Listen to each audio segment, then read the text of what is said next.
যাই হোক, সংগঠন করছে, আমিও এদের সঙ্গে একমত হয়ে এদের ক্লাবে আমিও আসছি, এদের উপদেষ্টা হিসাবে আমাকে রাখছি। আমি এখানে আসতাম না, আসছি এই জন্য যে এরা যে উদ্যোগটা নিছে, এই উদ্যোগটা খুব ভালো। মনে হিংসা না থাকে তাহলে ভালো, আর যদি কোনো হিংসা থাকে তাহলে আবার খারাপ। আমি এই জন্য উদাহরণ দেই যে নেকি কামাই করতে কি কি লাগে। নেকি কামাই করতে বিবেক আর নফস, এই দুইটা জিনিস যদি ভালো হয় তাহলে অচিরেই নেকি কামাই করা যায়। নেকি শুধু দান করতে খারাপ করলে নেকি হয় না। নেকি এমন ভাবে কামাই করা যায়, শুধু নামাজ পড়লে নেকি কামাই করা যায় না। এখন ধরে নেন, আমি একটা উদাহরণ দিই, আমাদের এখানে খেতু গাছ কাটে না, তো অভাবে কিন্তু অভাবই না, একদিন যদি গাছ না কাটে তার ভাব নেই। এখন খেতু গাছ কাটে, এখন ভেনত করে মনে করো যে মডেলার গাছ, কোন দিন গাছে মনে করো ওই কাঁচা রাস্তা একটা খারাপ করছি, একটা ভেঙ্গা বিঘা লাগছে, ভেঙ্গা টানে আর খাটা দাও হওয়া না পারে, মনে তো পশুবা লাগবে। তারপরে খরিফ বিক্রি করে চাউল কিনে তারপরে বাড়ি আনে বাচ্চা কাচ্চা মানুষ করবে, বুঝবে না। এখন এই খেতু দেখা যাচ্ছে ভ্যান্ডার ধরে বহুত কম টাকা, মানে দুপুর টাকা বিকাল 5টা পর্যন্ত চেষ্টা করতে ভ্যান্ডার অভাব হয়, লোকও নেই, কি করবি। এবার একটা লোক গাছে দিয়ে মোটরসাইকেল, এখন দেখা যায় লোকটা বিপদ হচ্ছে, ভ্যান্ডার টানে ঘামে একেবারে অবস্থা খারাপ।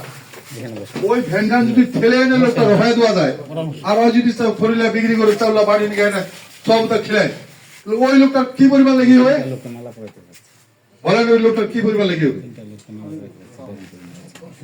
একটা হজের থেকেও বেশি লেগে হবে একটা গরিব লোকের যদি একটা ভ্যান ফেলে দিয়ে উপকার করা যায়, শুধু পয়সা দিয়ে উপকার না, মন থাকতে হবে যে লোকটা বিপদে পড়ছি, তার পাশে আমি দাঁড়াই, তার পাশে দাঁড়া একটু সহযোগিতা করলে এখানেও একটা বিরাট নেই।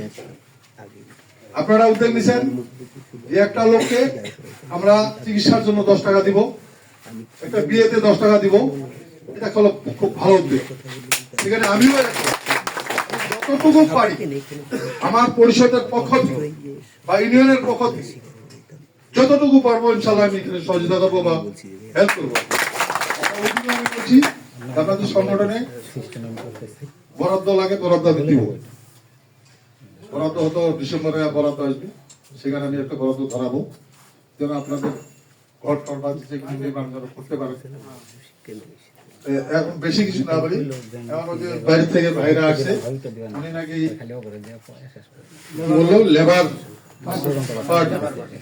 লেবার পার্টি থেকে যদি নির্বাচন করে 2 আসন থেকে, তো ওনার জন্য আমরা সবাই দোয়া করবো, উনি যেন নির্বাচিত হতে পারে। নির্বাচিত হতে পারলে এই যে আমাদের লেবার পার্টি, মানে আমরা গরিব পার্টি, গরিব বুঝি না, গরিব মানে লেবার, লেবার মানে গরিব, এই গরিব পার্টি যদি আমরা মনে করি যে সংসদে যেতে পারি, ইনশাল্লাহ আমরা যদি সহযোগিতা না পাবো তো কে পাবে। আর এই যে রিক্সা শ্রমিক লেবার, যারা হোটেলের লেবার, লেবার শ্রমিক আছে না, হোটেল শ্রমিক, তারপরে লেবার শ্রমিক, রিক্সা শ্রমিক, এরকম কতগুলো শ্রমিক আছে না, মোটর শ্রমিক, যারা গরিব নিরীহ নিশ্চয় তাদের শ্রমিক দিয়েছি, আমরা খুব খুশি হয়েছি। ওনারা যেন এই গরিব লোকের সঠিকভাবে উপকার করতে পারে, পাশে দাঁড়াইতে পারে, পাশে দাঁড়াইলে আল্লাহ তাদেরকে রহমত করবে, আর আমরাও তাদের জন্য দোয়া করবো। পরবর্তীতে নির্বাচন জানি না, 3 বছর পর আবার যেন সে নির্বাচিত হতে পারে। আমি ভাই, আপনারা আসছেন আমার ব্যাপারে জানেন কি না জানেন সেটা জানি না, আমি প্রথম যখন মেম্বার হয়েছি একবারে ভোট চাইছি মানুষের, দ্বিতীয়বার আর ভোট চাই না, দ্বিতীয়বারে মনে হচ্ছে ভোট করতে আমার 1300 টাকা বাঁচিয়েছে, মানুষের টাকা দিয়ে ভোট করবে 1300 টাকা বাঁচিয়েছে। এরপরে ভোট করছি, তখন আবার মেম্বার হয়েছি, তখন 2600 টাকা বাঁচিয়েছে, ওই 2600 টাকা মানে মানুষের চা খেতে শেষ করেছে, চা খেলার পরে 2600 টাকা বাঁচিয়েছে। যাই হোক, এখন আল্লাহ দিলে আমাকে চেয়ারম্যান বানাইছি, ভোট তো আমি একবারই নিছি, দ্বিতীয়বার তো আর ভোট চাবো না।